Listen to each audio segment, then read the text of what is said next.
Thank you for tuning into the Devy Devotional Podcast, a monthly show focusing on Devy prospects, strategies, and incoming rookies. Now here's your host.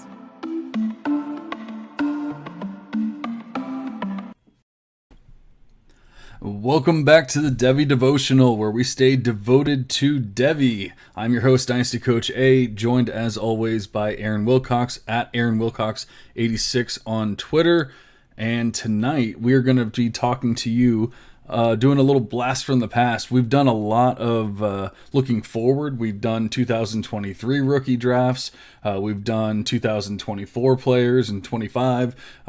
I feel like we've done a pretty good job of actually discussing and looking at all these player values and trying to put them into tiers and all that. But tonight we wanted to switch it up a little bit, and we wanted to actually see if we can learn anything from the past, even the most recent drafts that we've had, and help us maybe avoid some mistakes or just get better and hone in our skills and all that kind of stuff. So that's what we're going to be doing tonight. We're going to look at some previous Devy classes and see if there's any reason or anything that we can come up with to, like I said, avoid some misses, get more of the hits, that kind of thing. I'm excited to do that, see if there's anything we can glean. I think it's going to be a good pod for everybody. But first, let's bring on Aaron. How are you doing tonight, buddy?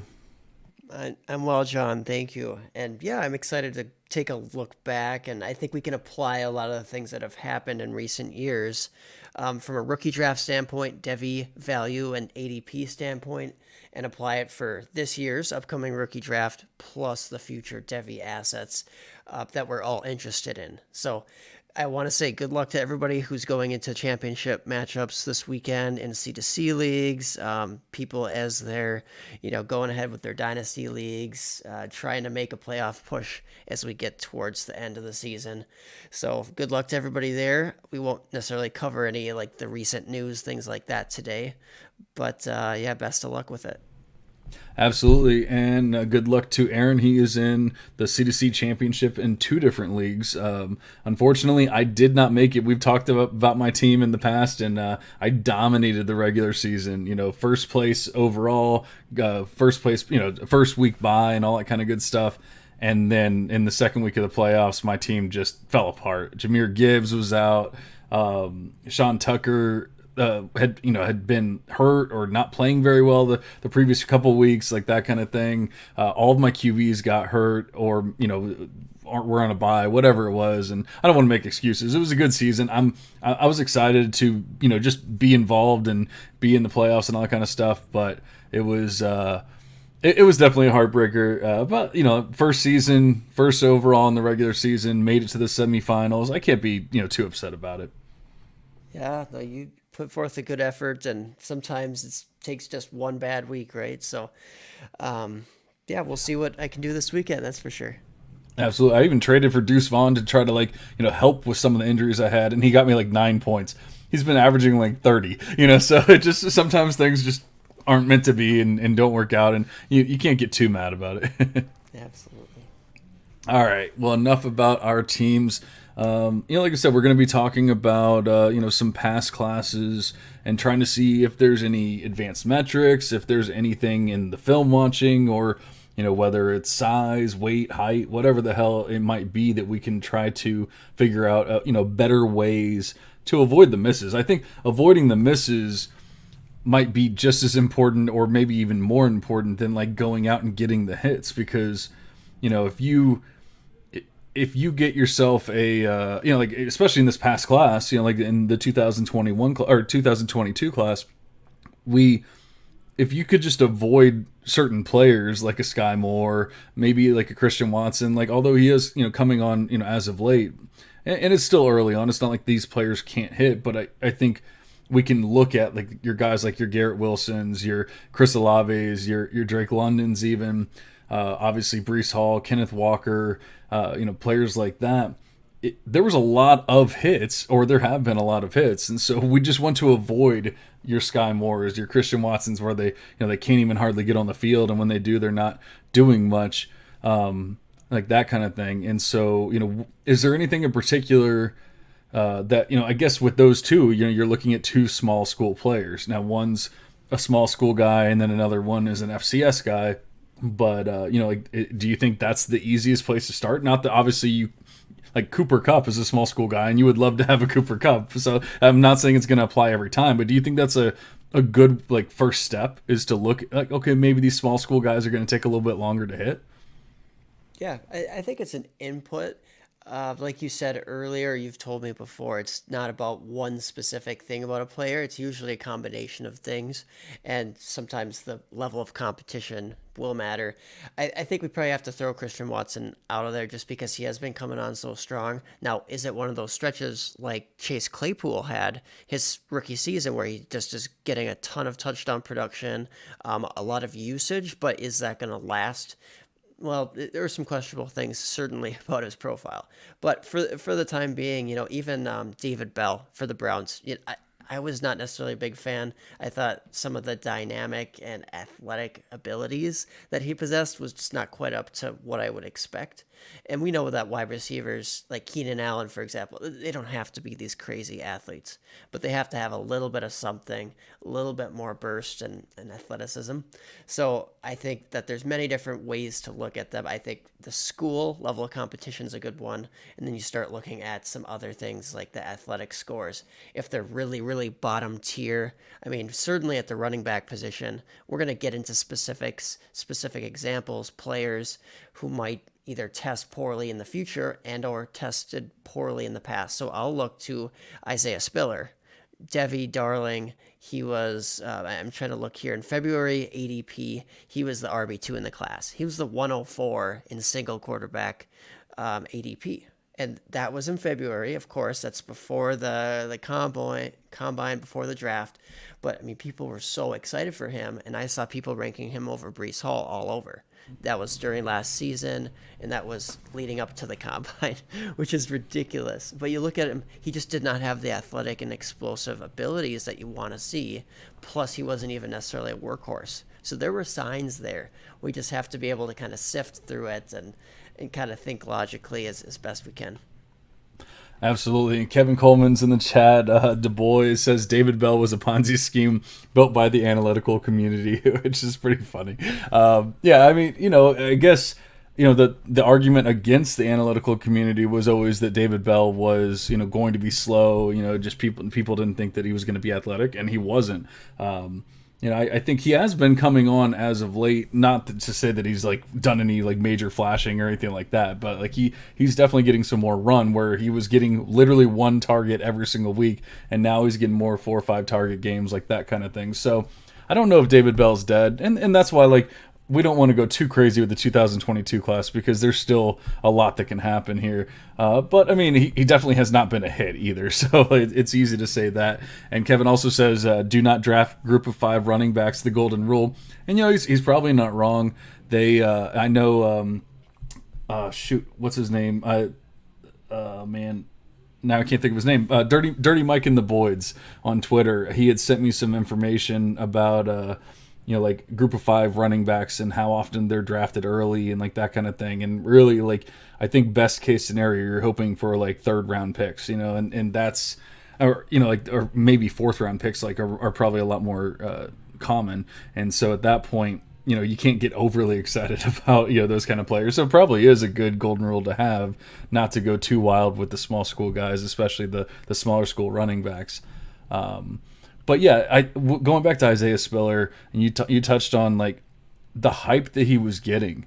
How can we avoid that hype? Now, me, I was there in February saying, why the hell are people talking about Isaiah Spiller as this top running back? I never saw it. I never understood it. And that's where I think the analytical community can be a little bit better with some of this stuff, because I'm able to look at his big time run rate and things like that, to where you can kind of see the athleticism isn't there.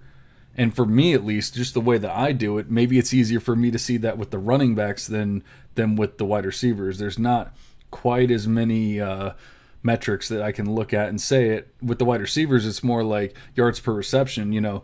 David Bell has a lower yards per reception, so I could probably assume he's not like overly athletic. But with the big time run rate, you kind of see, do they have that burst? Do they have that if they don't have elite burst, do they have elite speed? Like maybe like a Travis Etienne or something like that. Where he has at least one of those things. You can say we want to see that. I never saw any of that with Isaiah Spiller, and so it's like, well, that's fine. He can be.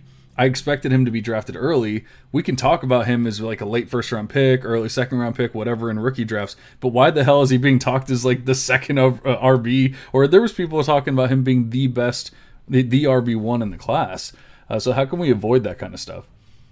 Yeah, well, like you said earlier, or actually, like Kevin said, you want to try to avoid some of these G5 guys. So I'm sorry for the Keaton Mitchell stands out there. Just like there's so many different Marquez Cooper. There's a ton of G5 guys who are just they're not going to really be NFL or at least impactful NFL dudes. But if we look at some of the things that Spiller had going for him, I mean, he did have the size, unlike Kyron Williams. By the way, Kyron Williams was RB4 in the class this last year. That was in February, of course. But RB4, I mean, that's pretty lofty for a guy who we didn't really think he was going to be bigger than 200 pounds.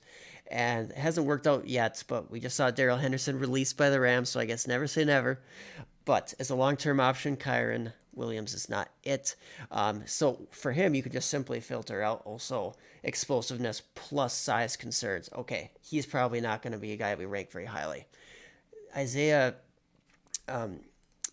Spiller, I mean, he's just so meh, like you said. He has the size. He has the Power 5 pedigree. He was I believe he was a decent recruit, but at the end of the day, he put forth a lot of things that you wanted to see, but didn't have the crazy workload, didn't have like the workhorse workload that we wanted to see, and he also just didn't really have that burst in athleticism.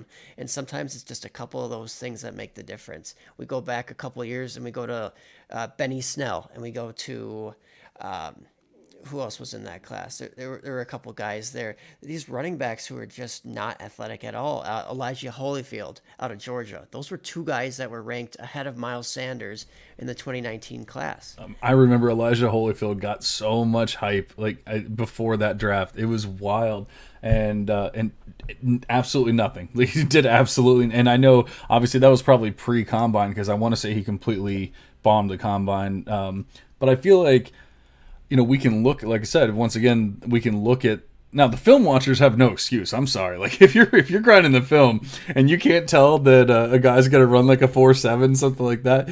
But even looking at the metrics, like I can tell you Elijah Holyfield's not going to run fast, like that kind of stuff. So I think that, I don't know. It just seems crazy. Obviously, it's hindsight bias and all that kind of stuff, but it seems crazy now to look back and be like you said, Elijah Holyfield was above Miles Sanders. Now, Miles Sanders isn't like the greatest thing that's ever happened to the NFL, but I mean, he's been a good, viable running back for your rookie teams or for your fantasy teams and also for the NFL. Like he's been fine, and I can promise you, fine is a lot better than whatever the hell Elijah Holyfield's given you.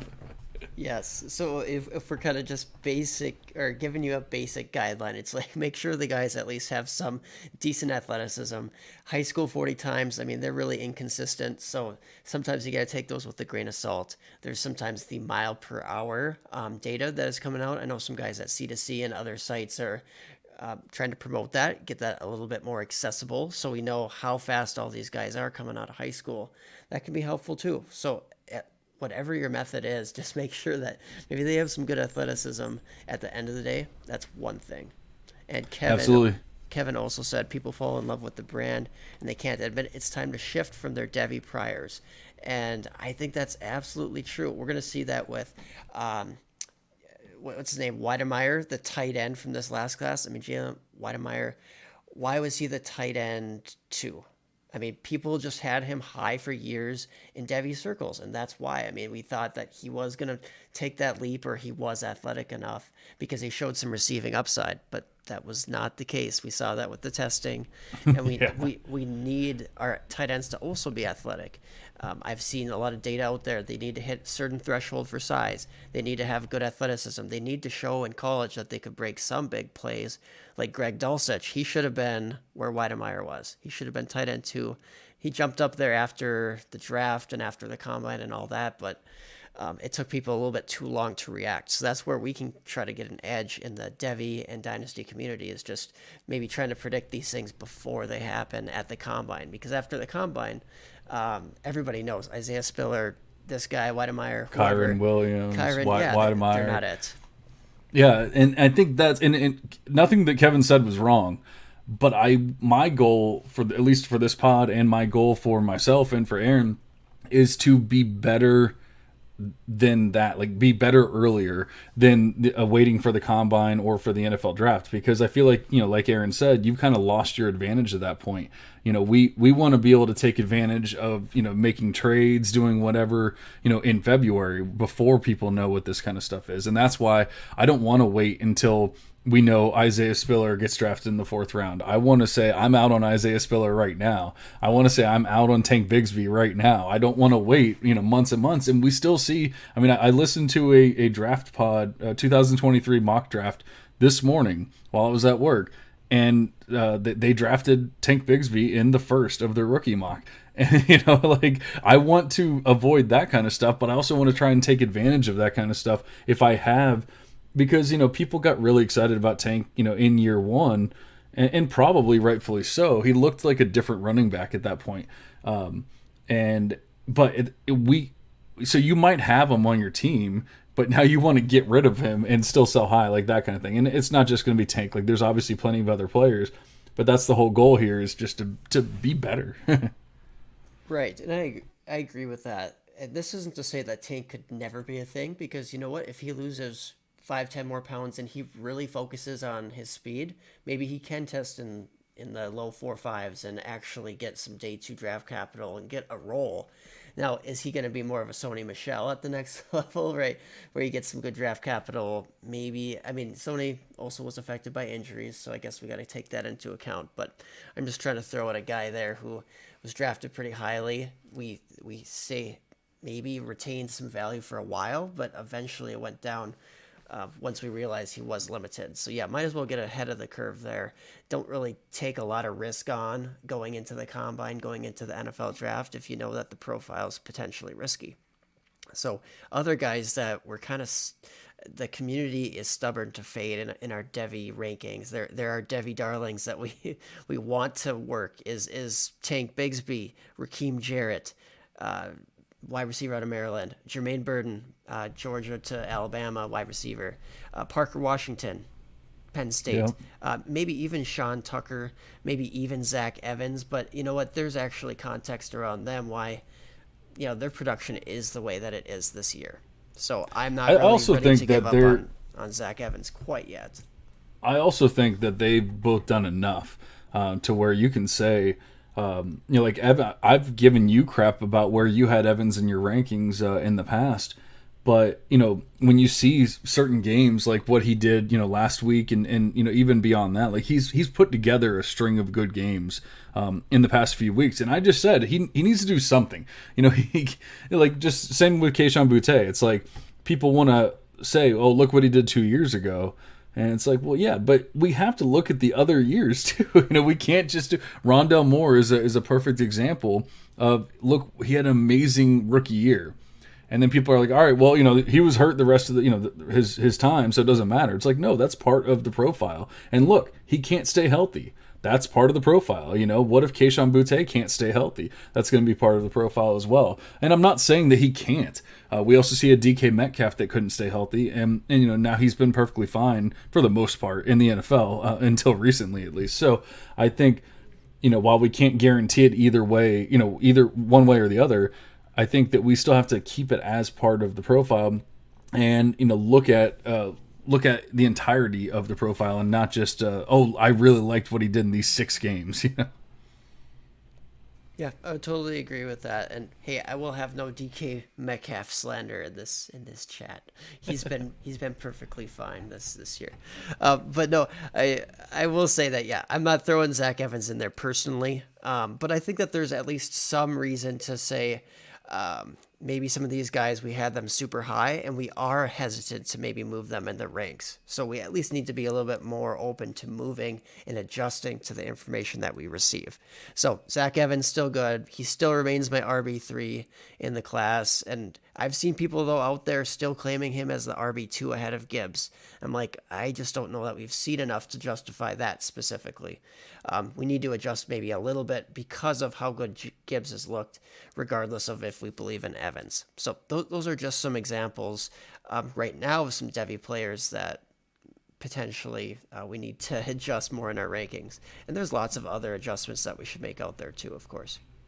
Yeah, but I think that's one of those things where, like I was saying before, I don't know that you're really going to hate yourself if you drafted Chris Olave instead of Garrett Wilson or vice versa or whatever. Like, they're both good players.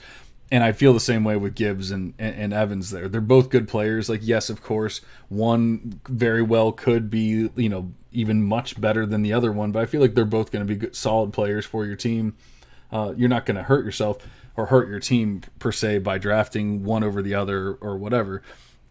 It's when you're drafting players that are not in a certain tier, with these guys, like a Tank or like they're shoot. Why am I blanking on the running backs right now? I should probably bring up a list. Well, I am curious, not to totally just shift into another realm here. Sure.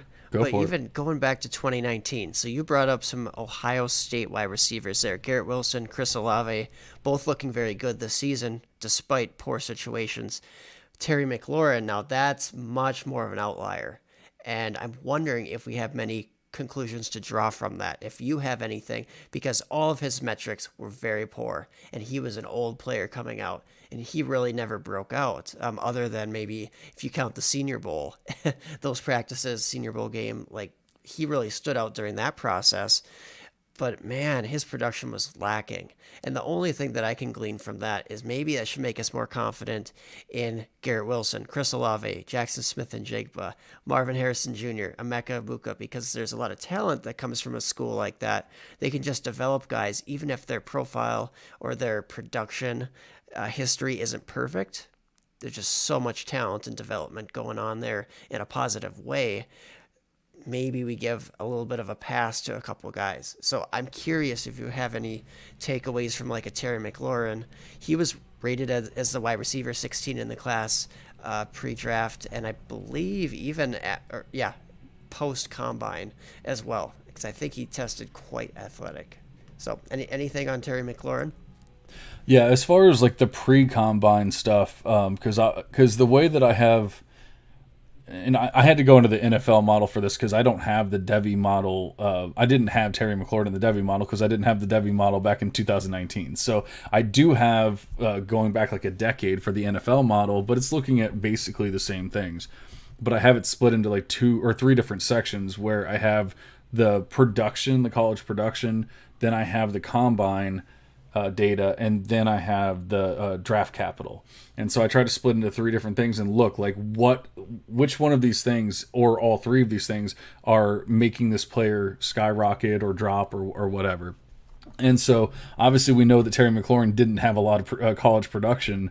Like it's really hard to say none of them did, especially back then. Like now we're seeing these Ohio State players be studs, like literally, it maybe not breaking records or anything like that, but like they're being they're being solid wide receivers and like getting 1,000-yard seasons and all that kind of stuff. We weren't seeing that with your Michael Thomases, your Terry McLaurins, Paris Campbell, and others. But what we can look at, I always talk about yards per reception. I just talked about how like you can kind of see athleticism in the yards per reception. 16.5 yards per reception for his entire career. So that's not even a small sample size or anything like that. That's over his entire college career. 16.5 yards. That's not, maybe, I don't want to say like elite, but I mean, 16.5 is pretty damn good. Like that's like your very good, probably athletic, wide receivers are going to be up in that 16.5, 17 range. You get into like the crazy wide receivers, like a Jalen Waddle or something, you might get into your 20s and stuff like that. But you're talking about like 4.2 speed at that point, or 4.3, early 4.3, whatever. So that's one thing we can look at. And then PPR points per touch is another one I look at. 4.19 PPR points per touch. So he was getting 4 PPR points every single time he touched the ball. just to put in a little bit of perspective, AJ Brown is at the top of this list. Obviously, was at 3.18. So Terry McLaurin's getting in a full point over AJ Brown, and even a Marquise Brown was at 3.52. I'm trying to look at the bigger names. Deebo Samuel 3.08. So obviously it's not the end all be all, but another player we see in the same draft class that's up at that level is DK Metcalf at a 4.09. So you have two players that didn't have an insane amount of production, but they both had this insane efficiency. And so those are two of the things that I really look for with players like a Terry McLaurin, to where I'm not saying that I hit on Terry McLaurin pre-combine, pre-draft capital, all that kind of stuff. I needed that stuff to catch up on him.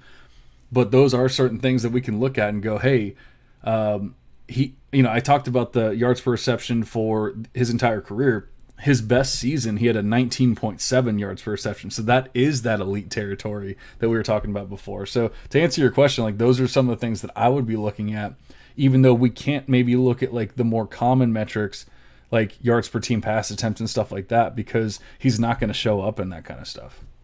Yeah, no, thanks for explaining that, because that does make sense and that's helpful.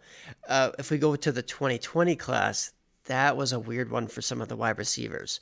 So we had Justin Jefferson in that class, and he was the wide receiver 7, according to ADP data from February, so pre-NFL Combine. So wide receiver 7 for Justin Jefferson. And you know who is right ahead of him? Henry Ruggs. Henry Ruggs, who had a very high yards per reception. Again, not a dominant force in that offense, not taking out a huge share.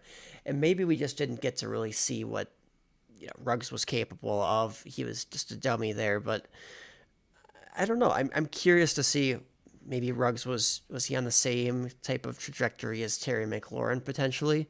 I know in college I had my doubts, I guess, from a film standpoint, if he could actually be a high volume guy at the NFL level. But I'm curious if, I don't know, it was obviously a wrong decision to have Justin Jefferson behind Henry Ruggs and a bunch of those guys in that class. But anyways, I thought that was just interesting, looking back in time and seeing if there's anything that we can glean from maybe Justin Jefferson, Henry Ruggs, that conundrum, or that 2020 class at all. Yeah, and I think, for guys like that, you look at a Justin Jefferson, a Jamar Chase, you can even go all the way back to some other LSU wide receivers in OBJ and a Jarvis Landry. I think when you have two top players on the same team, you do have to give a little bit of of credit to hey, they're not going to be maybe as good as a player that has no one else around, that kind of thing. So yes, they can still be very good, but maybe they're not going to hit those top level production numbers and that kind of thing. And so I do have a teammate score built into the model. And but the answer, or to answer your question, Justin Jefferson was easily the best wide receiver in the model for that class. But he's getting a boost from having a high teammate score. But the thing is, so is Henry Ruggs. But yet Henry Ruggs was my wide receiver 10, in the same year. So they're both getting that boost. But I think the big thing for me is when you're getting that kind of bonus, when you're giving some leniency or leeway to these players with the teammate score, and they're still not showing up very well, then I'm well, all right, yeah, I'm not in on Ruggs, that kind of thing. So I think that's another thing we can look at is if we. It's not to say that you can't draft them. Look at a Terry McLaurin. You can easily draft a player like that who, also is another one that had a high teammate score and all that kind of stuff. But I'm not going to draft them super early. It's when you're drafting these Henry Ruggs guys in tier 1 once again. And I think that's the biggest thing, is just overdrafting these players just because they were on Alabama, just because they're on Ohio State, just because they're on LSU. Look at Terrace Marshall. He was another one that was drafted high, and he was another one that had the teammate score bonus and yet still did not pop. He was not in that top tier or even the second tier of players for me. And so I think, you have to look at that. And I think if I can narrow one thing down tonight, for me at least, I would say, my biggest piece of advice would be to focus on your tiers and never let players jump those tiers unless there's some ridiculous reason for it. Like the coach came out and said, yeah, he's going to be the next Jamar Chase, like that kind of thing. And then maybe, okay. But other than that, like I really try not to move a player beyond their tier. Yeah, that's a good thing just in life, right? Don't settle in a lot of different categories. It's like if you got something that's really amazing, don't kind of stoop down and group other things in there. Like keep that amazing thing at the top, at the priority. If we go to the 2020 class still, but we go to the running back position, guys, we had it right. We had CEH as the RB5 pre-draft, NFL Combine. And the bad news is that we messed it up still. In May ADP, he pumped all the way up to RB1 ahead of JT, Jonathan Taylor, Akers, Dobbins, Swift. What are we doing here? And I think the simple lesson from that previous one is, the draft capital and especially landing spot, that can really make us overconfident in players' ability to succeed and or, they're going to be a failure if they land in a bad spot.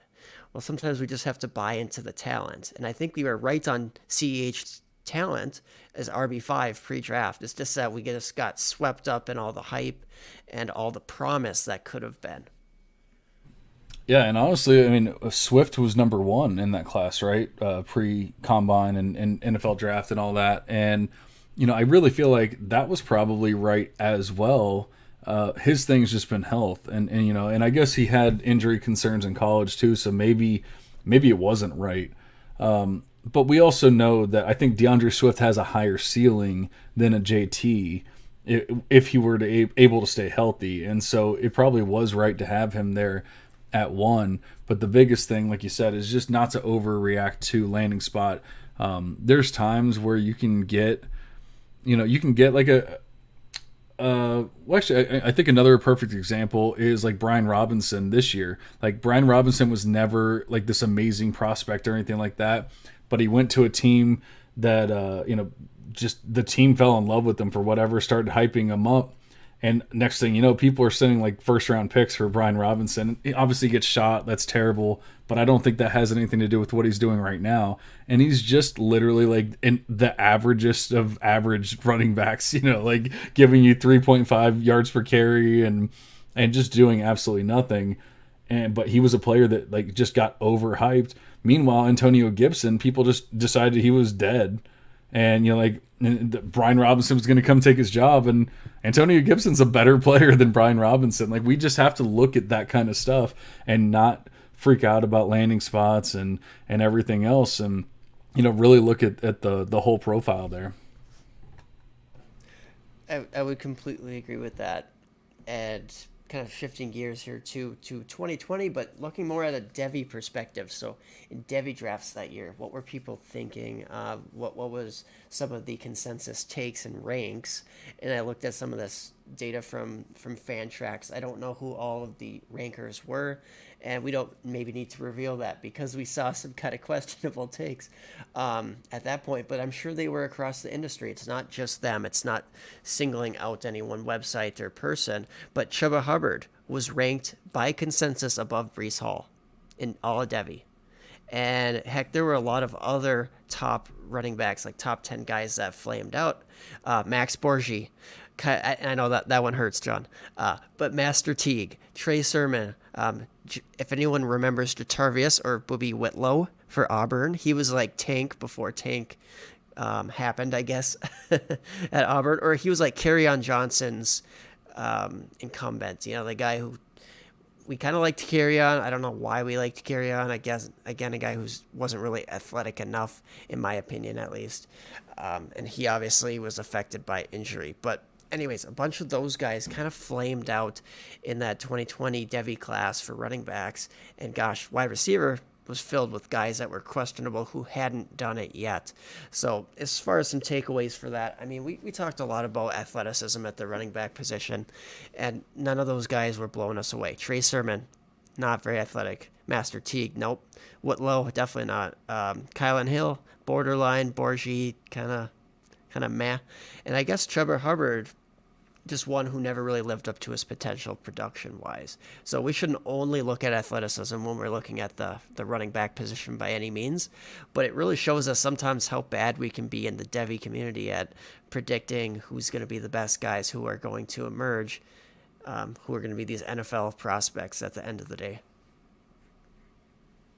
Yeah, that's pretty eye-opening there. I brought up a website. I was trying to find some Devy takes because I haven't been in the Devy game for as long, and so I wasn't always around to hear what people were saying about the classes before we started getting some of these Senior Bowl invites and stuff like that. Even little things like that can help say like, oh, this player's better than this player, like that kind of thing. So I like to know what people are talking about these players right now. Like Kendall Milton, for example, people have been on him for years, and I get like he went to RBU and he was a good prospect and everything, but at some point you have to look at what they're doing, and like especially this year, like he couldn't even get on the field at some point. They're just like, yeah, sorry, dude, we're gonna go ahead and put like 8 other players in front of you, but like you still have, maybe not now, but I'd say even as of like 3-4 weeks ago, you still had people talking about Kendall Milton being like,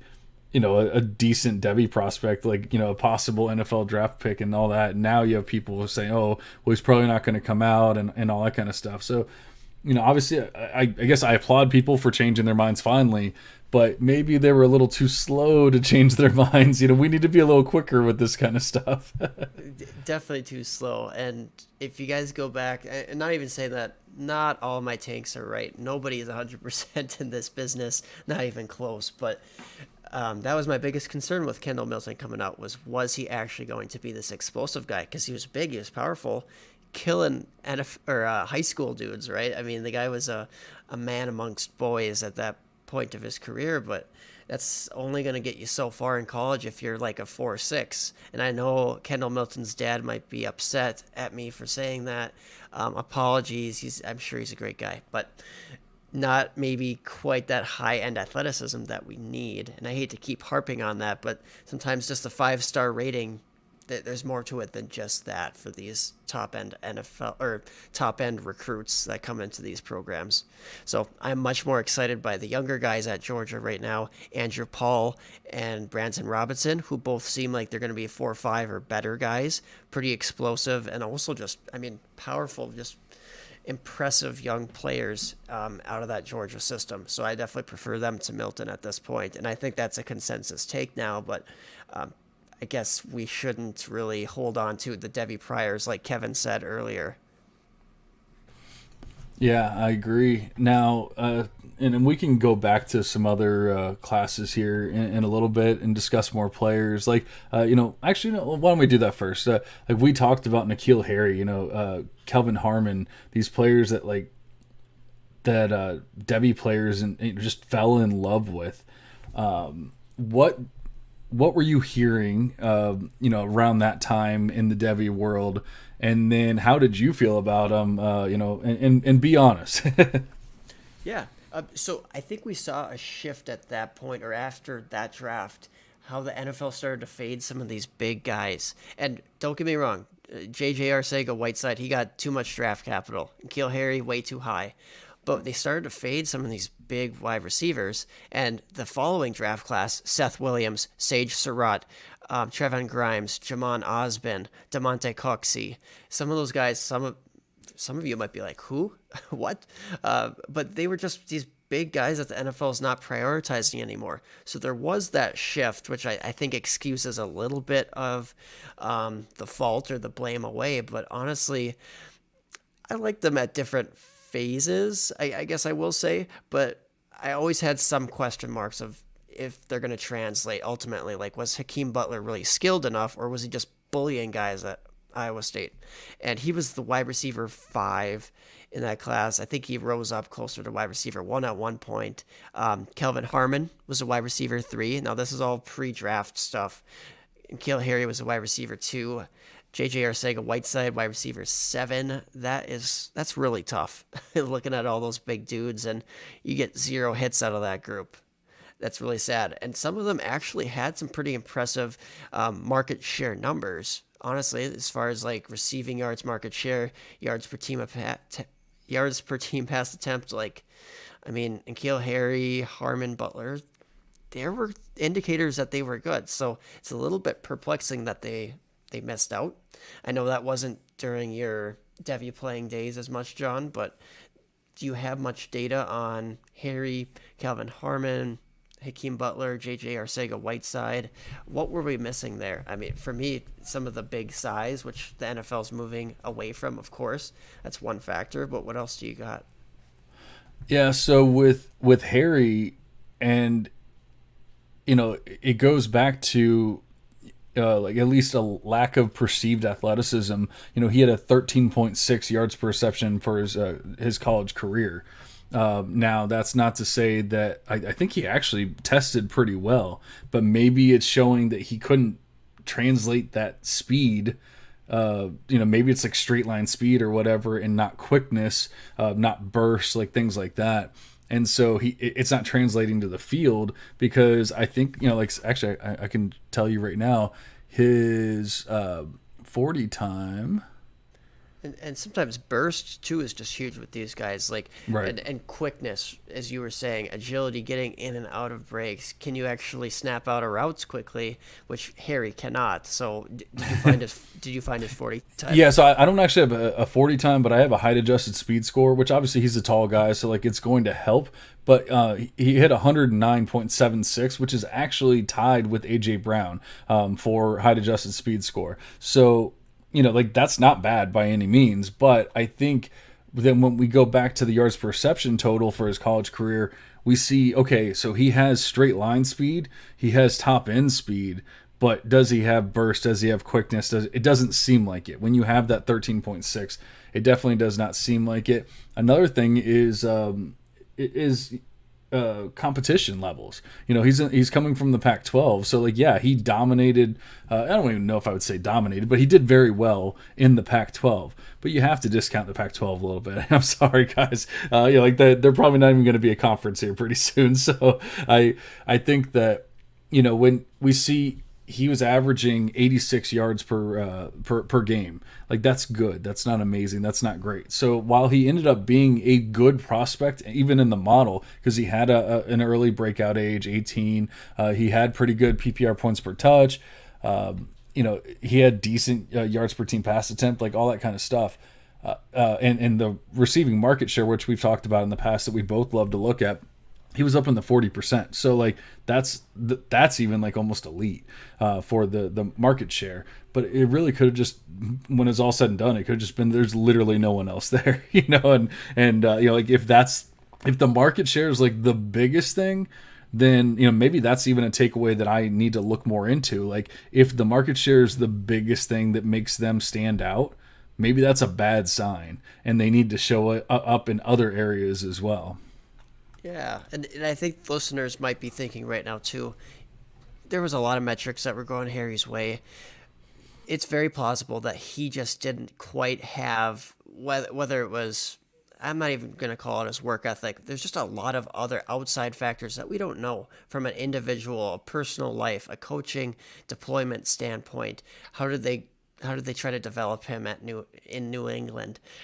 Those things go into the player's success, and sometimes they can ruin a player as well. So maybe Harry was actually good. Maybe not quite at the level of A.J. Brown. Well, obviously, right? But ultimately, maybe Harry was worthy of being drafted pretty high there as a top 3 wide receiver in that class with like DK Metcalf and A.J. Brown. But man, that's tough. There was other guys. Calvin Harmon, he really lacked that explosiveness. We learned that pretty quickly going into the combine. And Hakeem Butler actually had some of that explosiveness, but he lacked refinement in his game.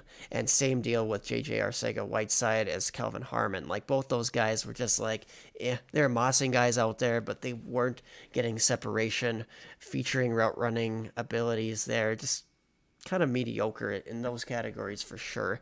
So I do think that there's some things to glean from those bigger guys, but it's so long ago. I mean, 2019 to 2022 now. The NFL is even changing as we speak with what they expect these guys coming out of college to do. Yeah, and with Butler and Harmon, we had Hakeem Butler didn't break out until his age 21 season. Kelvin Harmon broke out at age 20, which age 20 is fine. Like, I'm not going to freak out about it. Some people are like, oh, they have to be 18 or 19. Like, no, 20 is fine. And like, I really try to look at the full profile and not just like one metric, one stat, whatever.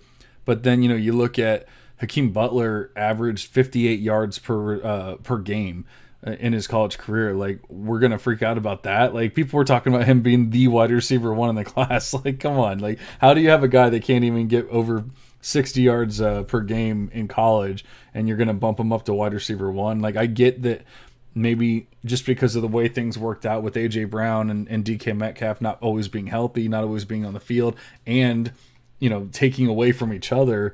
Like, I get that it was tough at the time to say, oh, there's like an easy number one in this class. But you could never say it was Hakeem Butler. Like, I can easily say that. Yeah, no, I agree. That stuff's so long ago. I suppose we just gotta let it go, eh?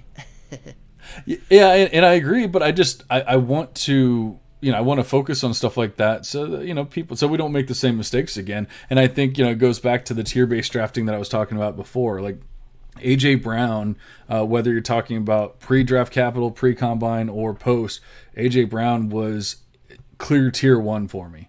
But N'Keal Harry was up there, but he was not in tier 1. He was in tier 2. So, like, I'm never going to take a tier 2 player in those like top 6 picks of a rookie draft. It's just not going to happen. There's always going to be a couple tier 1 running backs, a couple tier 1 QBs, a couple tier 1 wide receivers, like that kind of thing. Worst case scenario, you're talking about like 105, 106. Well, N'Keal Harry was going to like 101, 102, 103.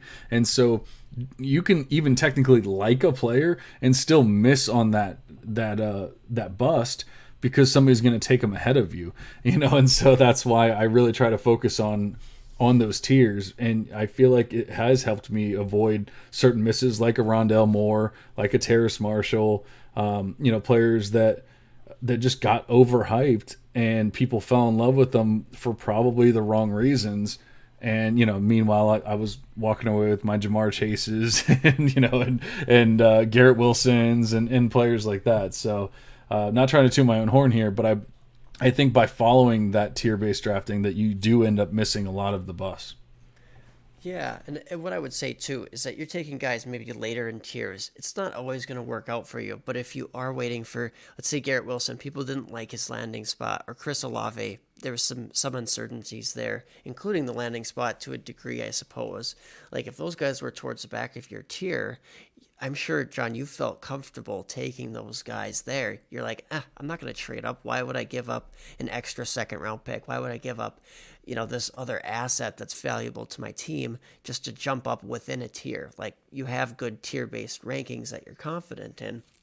Don't kind of draft within those. If you know you're going to get a guy that's going to fall to you, don't be desperate, because a guy like N'Keal Harry could happen. Like you said, he's not like the clear 101. He was maybe in a tier with those guys. Not everybody's going to hit from a tier. So, yeah. Like, perfect example is this year, going back to Garrett Wilson and Sky Moore. Like, Sky Moore was not in the same tier as Garrett Wilson for me, but Garrett Wilson obviously went to a much worse landing spot than Moore. And so certain people, I saw it happen in drafts, and it's recent enough to where I remember seeing people drafting Sky Moore over Garrett Wilson sometimes, not always, but sometimes.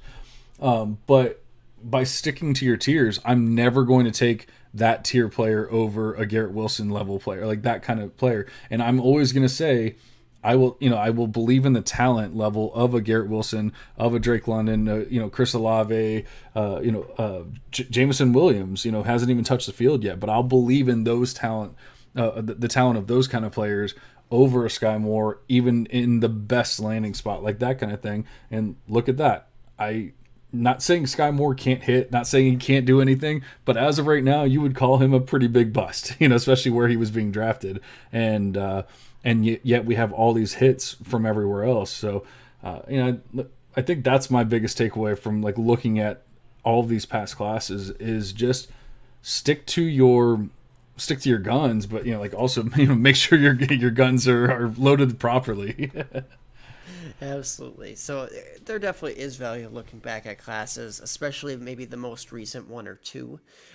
You definitely gain a lot of insight from that and just become a smarter drafter. And yeah, hopefully those points that we made with some of the things to look for at the running back, at the wide receiver, even tight end positions made sense. You'll notice that there's a lack of quarterback talk in our conversation tonight.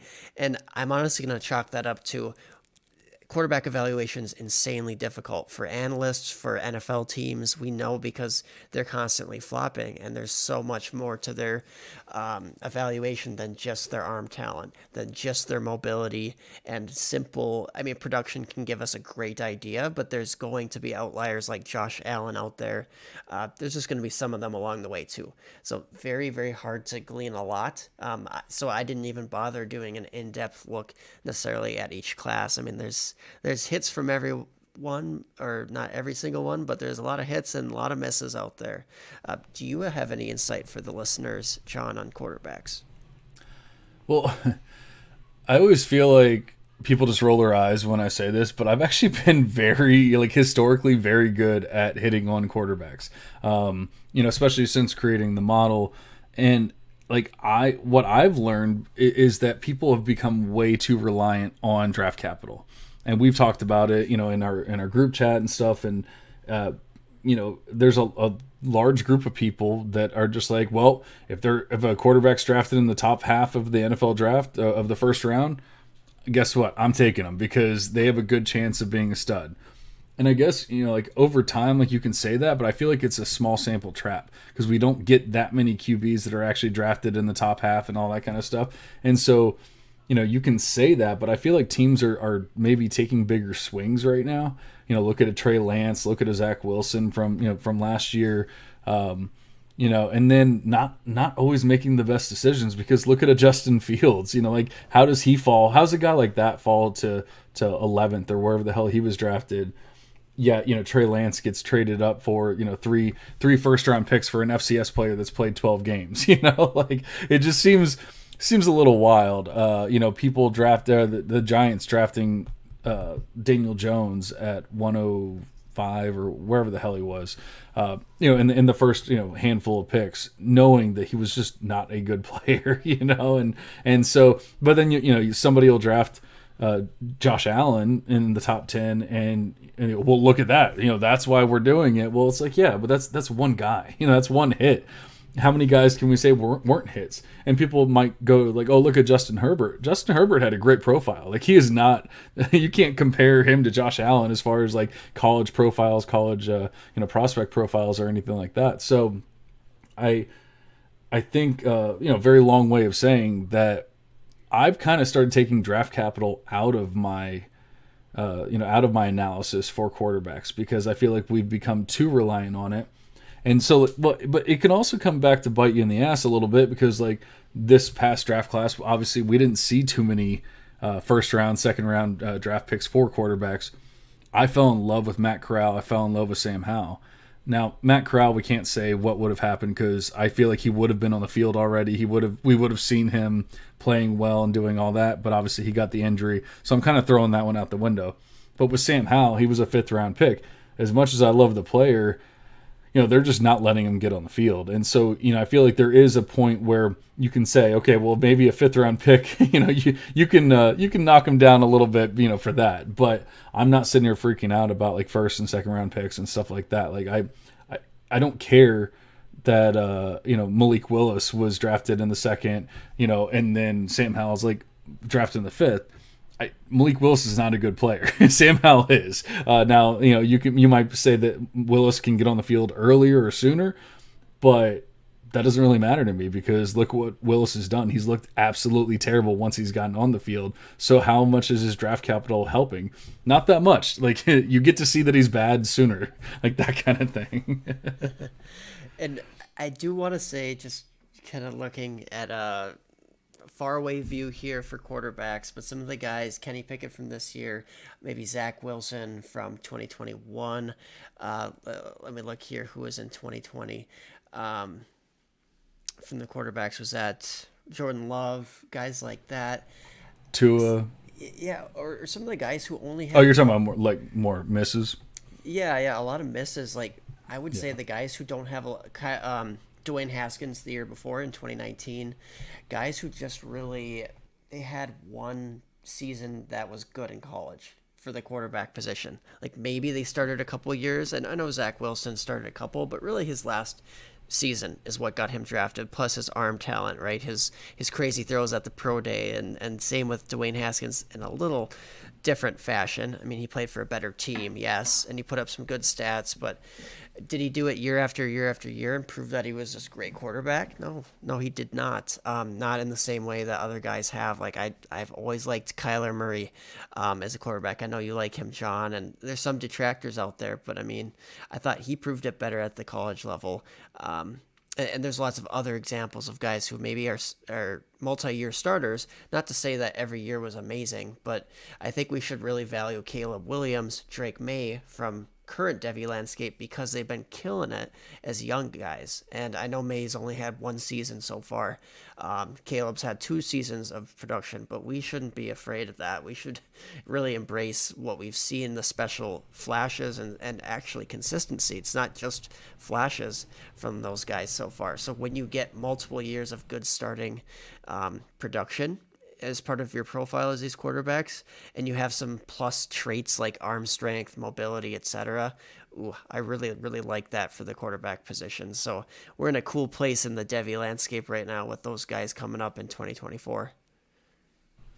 Yeah, but I also think we've gotten to a point where it used to just be if you had a highly ranked QB, like he was going to go 101. I heard a pod today. I believe it was the RotoViz pod, and they were, like they might not be quite in touch with the Devy community or like what all is going on, but they were talking about how they kind of assumed in the Superflex league that CJ Stroud and Bryce Young are going to go 101, 102, and then you're going to have Bijan sitting there 103, and I'm just kind of laughing to myself, like, I think we're beyond that as a community, as a group.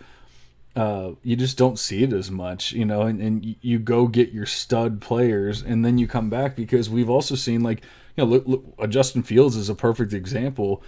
It can take some time because they go to bad situations and they're supposed to just come in and fix everything. And even if they're very good, even Trevor Lawrence, like, look how terrible his first year was. And he's not perfect by any means, but he's a lot better this year than he was last year. He actually looks like he could be a QB, whereas last year you'd be like, who the hell is this guy? I feel like it takes more time, and that these, there's just so many bad situations in the NFL that, we're starting to just say, nope, I'm taking Bijan, I'm taking JSN, I'm taking Jordan Addison, I'm taking all these players, like Jahmyr Gibbs, whoever. Like, I might take all of them before CJ Stroud and Bryce Young, when it's all said and done. And that's probably a hot take, but I've just kind of gotten to that point. I did it last year with Justin Fields. I took Jamar Chase at 103 in a league, and I really I've always been a Justin Fields fan, like, or at least, like, since pre-draft capital and all that kind of stuff. Like, I love Justin Fields. He was my QB1 in the class, just barely over Trevor Lawrence. I'm not trying to say that he was, like, I had him way above or anything like that, but just barely, like, basically tied. But I always loved Justin Fields, but I felt like I can get another Justin Fields. I can't get another Jamar Chase. And so I took Chase at 103, and then I traded back up at the end of the round. I think it was at 108, 107, 108, something like that. And I went and got Justin Fields then. And I traded Joe Mixon for Justin Fields, which, there was times where it felt like maybe that was a bad trade. Now I'm sitting there going, okay, that was a pretty good trade, So I feel like you can make moves like that and still go get the best QBs in the class, whereas that didn't always used to be the case. You had to take them at 101 or else you weren't getting them. Yeah, I agree. And you brought up a couple guys who had multiple years of success as starters. Justin Fields at Ohio State, Trevor Lawrence at Clemson. So yeah, I like how you tied that into the quarterback analysis. Absolutely, but it is tough, and and we're not always going to be right. But like I said, I feel like I've done a pretty good job with avoiding the misses at the very least with the QBs, like the worst players, and not falling in love with them. Like Kenny Pickett this year, people were taking him in the just because he was the only first round QB, and you heard that talked about a lot. And like he's on the field. What's he doing for you? Like he's not doing much. And it's just another thing where it's like, if you don't truly believe in the talent, it doesn't matter that they're a first round pick. Like, yeah, they can get on the field. And so maybe if you're looking for 10 points, great, you got yourself some 10 points. But I'd much rather spend my first round picks on other players that are getting me much more than that. Yeah, absolutely. And Kenny Pickett only had one good year as a starter in college too. I mean, That's before true. that, he was just Yeah. so average. So it was kind of that outlier year. And I guess that got people him will drafted. argue with you, but look at Joe Burrow. But I think with Burrow, it's when you get to that level of a season, yeah, you can probably just go with one season. Like something clicked, and then he broke like every record in college football. So if you're breaking records, maybe it's a little different than just like if everything clicks and you're like, all right, well, I'm pretty good now. Right. And Burrow probably did have a little bit of that risk, but like you said, it's all about the degree of it. Like you're a national championship and you just carried the team, it broke all those records. Yeah, it's got to be a little bit different, but you're right. We can get into trouble a little bit if we get overconfident in only one approach at evaluating quarterbacks or any position for sure. All right, so we've talked about the past classes, and maybe we didn't dive in to every player or anything like that. There's a lot more misses, there's a lot more hits, and we could probably do a 5-hour pod on it if we wanted to, but we don't have that much time tonight. I have to go put my kids to bed here in a little bit, but I'm wondering, for this, getting back to this draft class, to our draft class now. Who are some of the players that you think that some of the stuff that we talked about tonight applies to, beyond Tank Bigsby, beyond Kendall Milton that we've already talked about? Like maybe like a Jalen Hyatt. Do you think that he could be one to where he hasn't done anything until this season? All of a sudden he just skyrockets up the the ranks, and could he be somebody? I've heard people talking about him being drafted in the first round of the NFL draft, and then even becoming a first-round rookie pick after that. Like, do you think he could be one where it's like, nah, like I'm fine with drafting Jalen Hyatt in the second, but I'm not taking him in the first? Yeah, I would agree with all that. And I don't know if it's purely, I mean, he is a late breakout, yes, but I don't know if it's purely because of one reason or another. I don't really buy into him as a versatile player. I think he's kind of a one-trick pony within a system. You could see that system puts out great wide receiver production, and they had to rely on him when other players were out due to injury this season. So I don't know. It's a little bit of a system issue there, a little bit of a player issue as far as some of the skills that he puts out there, and maybe a little bit of the lack of prior production. But at the end of the day, what he's doing is impressive. I won't be targeting him in the first round of rookie drafts this next year if he does declare. I think it'll be very interesting to see what the committee gives him as far as a draft grade. So see if they advise him to stay in school or to come out. I'm very interested with Jalen Hyatt, but I'm not really fully buying into him, for example.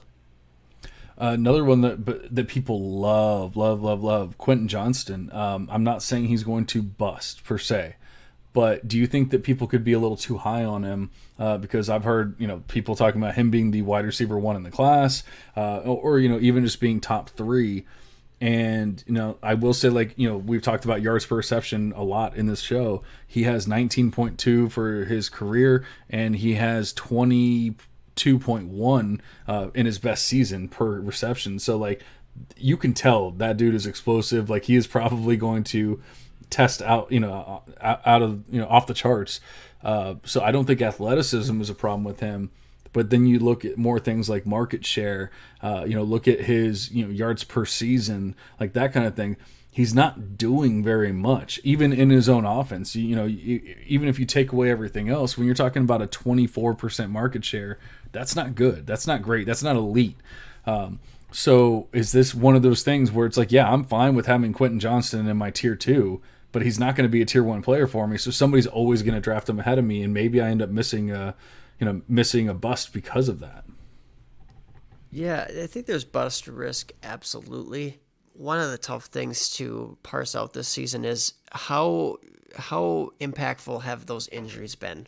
He's been really nicked up, and he left the game again this last week, and so he's going to register stats, but in the context of things, we can't really rely on that. That's kind of an inaccurate sample.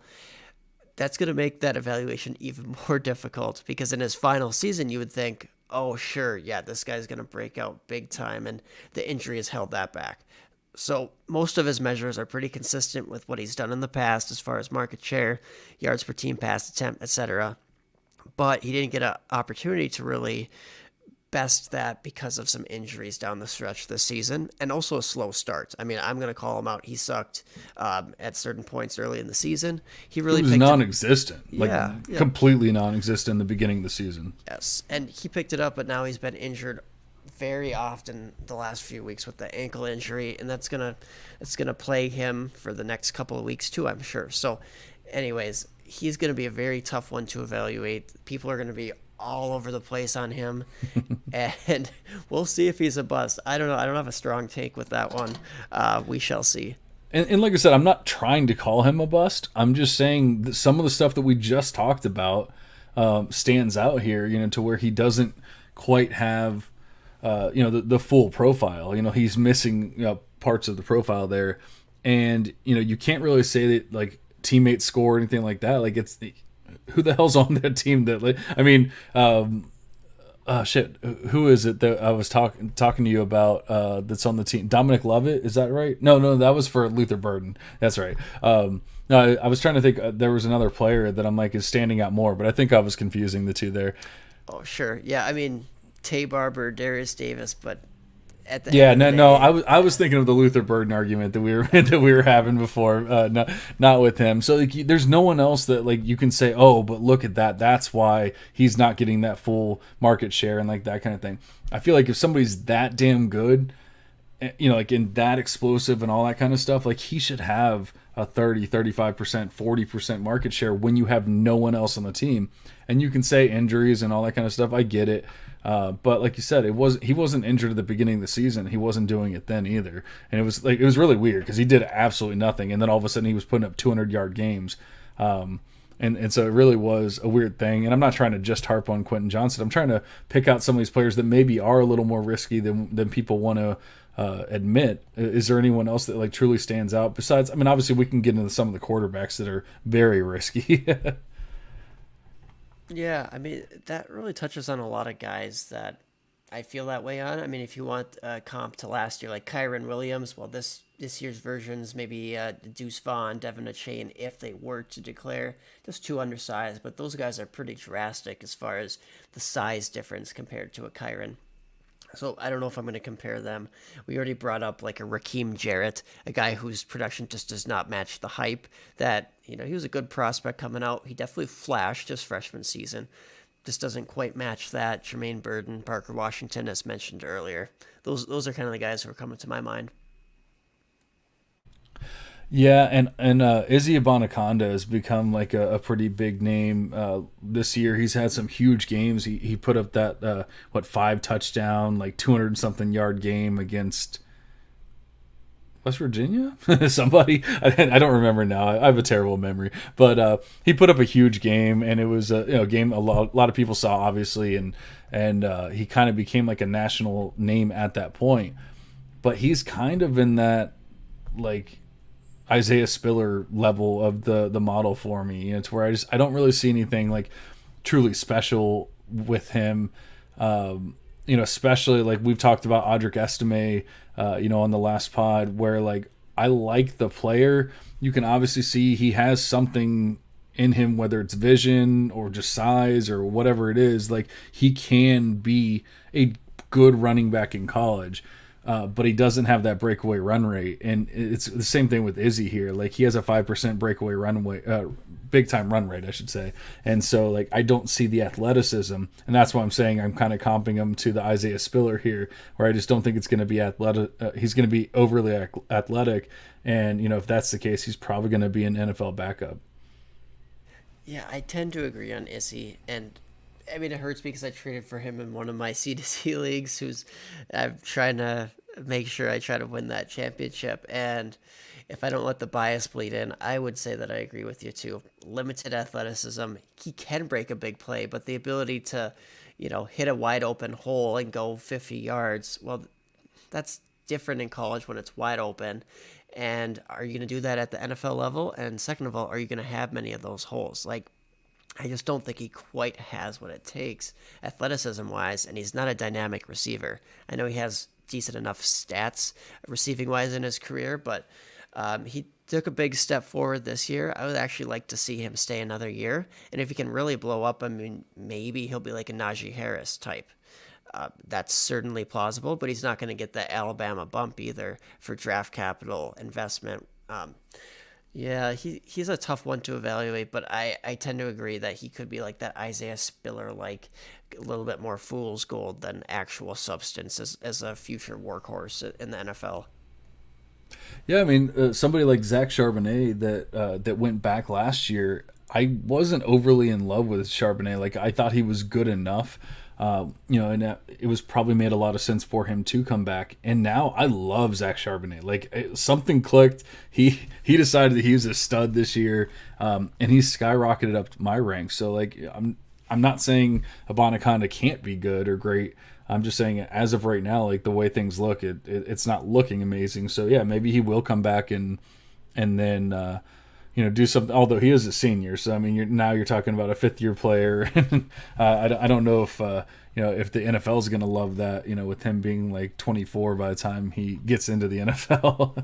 I think Izzy might only be a third-year player right now, being in the class of 2020. But Oh, okay. I had him as a senior.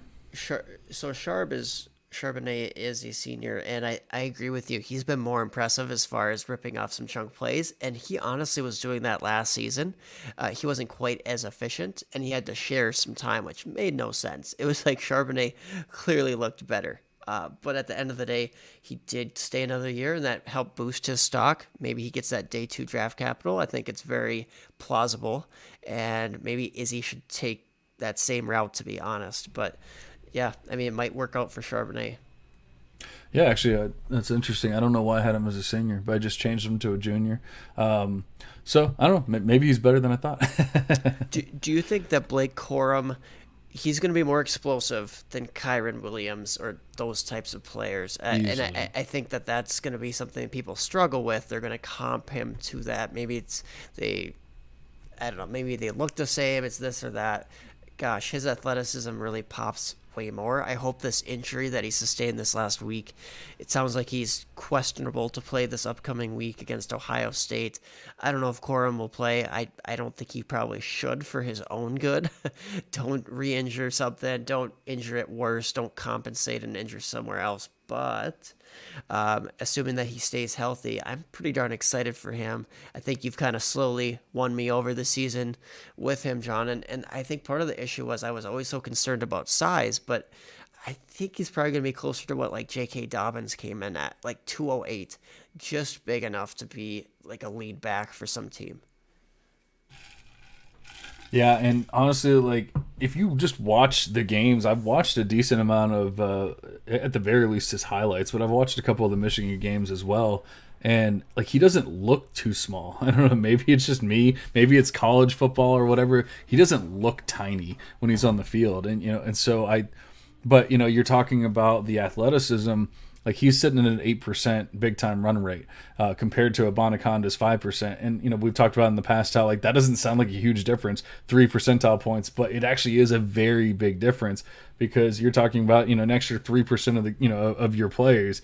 You're getting a big run. I mean that's a big time run rate is over 20 yards. Like that's huge when you're talking about 3% more 20-yard plays. But I think it also, that's also not counting the 12-yard plays and the 17-yard plays and stuff like that. So, I think it just shows that he does have the athleticism. The only thing that you can ever really say about Corum, I've said it from the beginning, is his size. And I think he's just been too damn good at a major program for the NFL to be like, yeah, we're out, Yes, and him being like such a short player, that did concern me when he was like 5'8". I don't know if it was upper 190s, maybe 200. So the fact that ESPN has him listed at 210 pounds, it's very promising for Corum, and that's one of the biggest reasons I'm coming around, because I am kind of a sizist. When it comes to evaluating these guys, it matters. I mean, it's been shown to, if you're going to be an impactful NFL guy. So I'm glad he's checking those boxes. Like you said, John, he's more explosive than a lot of backs out there. He's been carrying the rock a ton this season, 245 rush attempts so far, showing that he can be pretty durable. I know this last week he did tweak that knee, but before that he's never really had any of those issues. So I'm not terribly concerned about injuries, anything like that for him.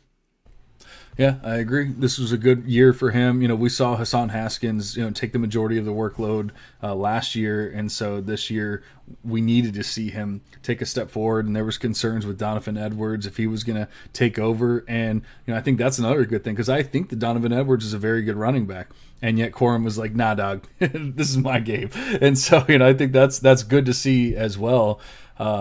But enough about Blake Corum. I think that's probably a good spot to call it quits on this one.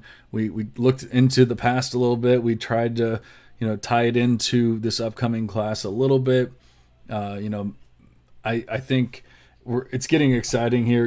With the just seeing what all of this analyzing and prospecting and everything is going to turn into when it's all said and done. I'm excited to see what happens, and I'm excited to see what happens with all these players that I've fallen in love with here. But good luck to you in your C2C championships, Aaron, and to everyone else in all of your college football and C2C ships as well. And we will be back very soon to talk about some more Devy players, Devy prospects, and all that kind of good stuff. But for now, we're going to go ahead and cash out. See you guys.